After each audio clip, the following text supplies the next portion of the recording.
Looks like a good day to get some more wheat in the ground. Morning, everybody. Welcome to Friday. Yeah, you heard right. Friday. So, today's agenda. Tillage, more tillage, and then wheat planting. I'm going to try and get that ripper going over on a field where we did get manure put on, so we can actually get, well, it's not going to be full tillage because we're not going to get the smizer across it, but we'll at least get it ripped and colts back, give that wheat a little better chance. In the meantime, Glenn and Cameron are just going to keep hammering down on acres with the VT and the drill. That's the plan, at least. It's a big day of moving cattle around here, kind of playing the shuffle game today. So we're taking a lot of cattle that are doing really good health-wise and eating-wise, moving them to our other pen locations, keeping the ones out of those pens that aren't doing so good here, and then in the meantime opening up more pen space for new cattle, because it's just a constant cycle. We've gotten 2 semi-loads of new cattle this week, so a lot of cattle shuffling today. You guys will get a kick out of this. So Blanca's truck is in the shop. Day 2 of silage, first full day, because the first actual day of cutting, it was a lot of sampling. So our first full day of cutting, about 4 o'clock, I seen her go right by the field and come up to the shop. Well, her AC went out. Compressor took a crap on us, so she runs up to Pueblo, because you can do in-store pickup till midnight at Kenworth. So she runs up there real quick, picks it up, comes back, puts it on. It won't work. So we call and we're talking to the parts guy, and he goes, first we called truck shop here. They go, yeah, you got a blockage in one of these lines. Get those lines replaced, you'll be good to go. So we call up. We don't get the A-team parts guy. We get a different one. He goes, yeah, I have to get in those hoses. We don't have any of them here. I can get one from each of these different dealers, or we can get them made direct from the manufacturer. And we're like, well, it'll be faster probably just get them direct shipped from them other dealers, get them shipped here. About a week later, hose 1 shows up. A couple days later, hose 2 shows up. We're going, where the hell is hose 3? Where the hell is hose 3? Bart finally calls last week, says, hey, I've been waiting on this hose for, well, he was ordering other stuff, and he was talking to the good parts guy, and he goes, hey, I've been waiting on this hose for 2 months. Any idea where it's at? And he types away, he goes, we have those in stock right here. I'll have it to you tomorrow. We spent 2 months with the truck down waiting on a hose because parts guy didn't know what the hell he was doing. That is frustrating. I mean, it's also on us for not calling and saying, hey, where the hell is the hose after like a week? But that's a whole nother story. What? You guys stock it. How, when you type in that number, do you not see that? It's amazing. Every equipment dealer we deal with, we know which parts guys we want to talk to, which ones we don't want to talk to. Anywho, what do you think? This is weird. Since Cameron kind of became full-time, I haven't done much disc ripping. I used to do a lot of it because it used to be like a big rush, so when you're younger and can put in the longer hours, we'd get done chopping, and then there was a handful of days of the week I'd hop on this and run for a few hours, or get up early in the morning, run for a few hours before the chopper type of deal to try and keep it moving. So it's weird being back in here. And he's running the planter, which I've done. It's a weird day. Oh, stop to pick up a couple of rocks. It's a beautiful side of manure. But I thought I'd show you a little bit about the ripper while I'm out here. So this is our primary tillage tool around here. A freaking 12-foot wide 530B disc ripper. I freaking love this thing, but there's a lot of times 360 horse, this is all the more it can pull. Start up front here. We got the disc. So this is going to do all your chopping and turning to blend in all this manure, kind of chop up the residue, that sort of thing. Then you got your ripper shanks, and what I freaking love about this one, so the big ones are on 30-inch spacings, but in between you got these smaller guys. So you're ripping every 15 inches, but your big ones that are doing the main work are every 30. We're shooting for anywhere from 15 to 18 inch depth. As you can see, some of these shanks are a little bit worn down. Oh cool, another load of manure. So yeah, 15 to 18 inch deep. Got these giant wing points on. This thing pulls hard in hard ground. Right now I'm doing about 5 miles an hour in this. Closing discs. So all these are is kind of smooth up the ridges. Those guys leave. So we're barely even touching the ground with these. We're moving about yay much dirt, kind of smoothing it off. And then the crumbler leaves it all nice and pretty. Alright, back to work. Sounds like the transmission calibration ended, so I can move again. We're scooting right along at 6. Maxing out the power, as you can see. Yeah. So, as I said, this is our primary tillage. Between silage trucks and alfalfa, we have a lot of compaction in our soil. As Bushel Billy would say on Instagram, you gotta get the paction out. We feel this does the best job. There's pluses and minuses. The downside, doing the tillage, you're losing your organic matter. We're shoving new organic matter in the form of manure, but it's not the same.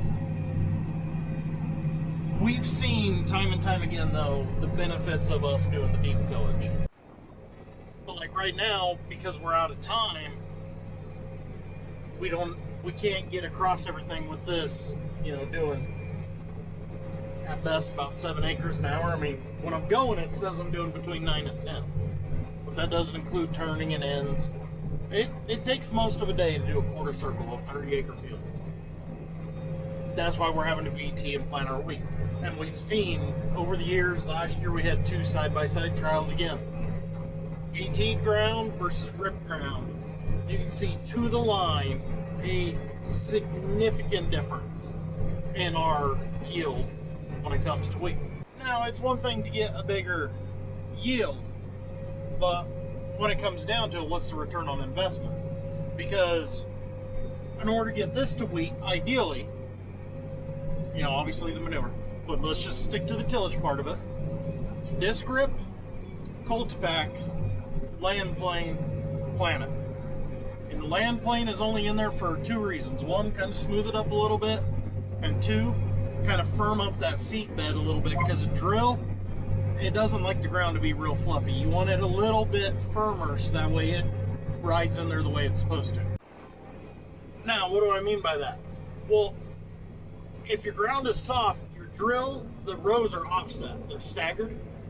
So your front ones will go through, and if they don't push dirt out in front, if they can actually slice through that softer ground, which that's another problem you run into, is it just wants to push dirt out in front. But if it slices in, now when your next one comes along, it's going to bury that seed deep.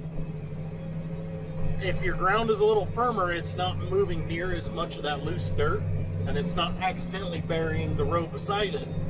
So that's why I really like to run that, 24 foot, that Schmeiser land plane, the folding land plane. I like to run it across at least once, just kind of firm up that seed bed a little bit and smooth up the fields. I mean, trucks going all different directions, tillage going all different directions, fields get a little rough. It's nice to smooth them up just a touch. But doing all that tillage costs a lot of money in fuel, depreciation, man hours, wear and tear. So that's 3 steps versus VT. You run the VT across it once and plant it. You put a lot less money into that crop. You're going to get a lot less money out of that crop, but you're putting less money into it. So which has your better return, the VT or the full tillage? That part we've never actually sat down and calculated.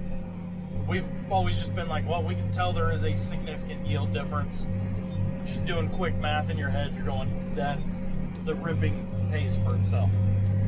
Never put the numbers to paper, but just looking at it, we're always like, yeah, it's better off to be ripped. What we truly need for this time of year, just for getting wheat in the ground or switching our wheat over to corn, because that we just run a VT across. Mainly because I don't want to do deep tillage, because I know there's moisture in that ground, and doing tillage releases moisture. The Midwest does tillage in the fall, so their ground will dry out in the spring so they can plant. We usually don't have that problem here. We want that moisture to stay in the soil. So if we were to go in and rip our wheat stubble before we planted corn, all we're doing is drying out that soil. Because wheat, we don't have the compaction we do in corn. Trucks aren't near as heavy. Normally, we're not tracking the hell out of the fields unless it's like last year. It's a complete nightmare. I want to get us like a chisel, something that goes, 6-8 inches deep. Just loosen up that top end, but leave everything below that intact. Because with a chisel, we can go much wider, we can cover ground so much faster. I think that would benefit us immensely this time of year. But for now, a chisel remains on the wish list, along with trading off this tractor for a bigger four-wheel drive than the one we already have, a bigger disc gripper, a lot of things, because we're using a lot of this.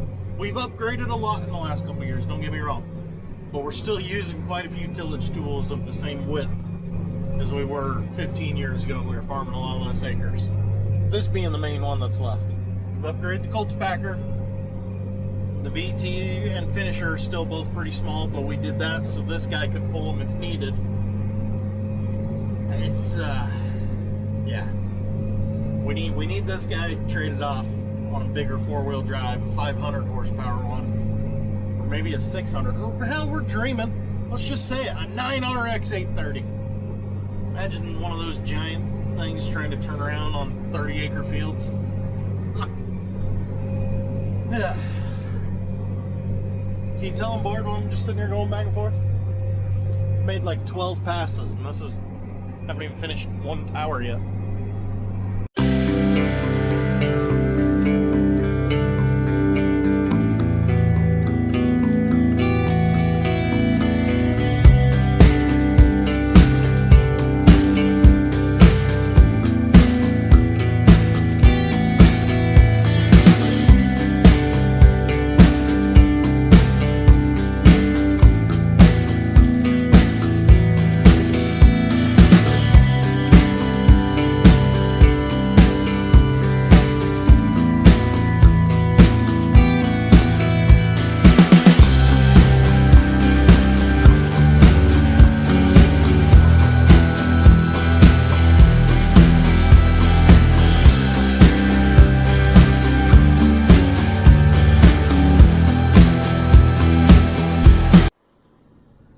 First time over here. Oh, here, puppy. Come here.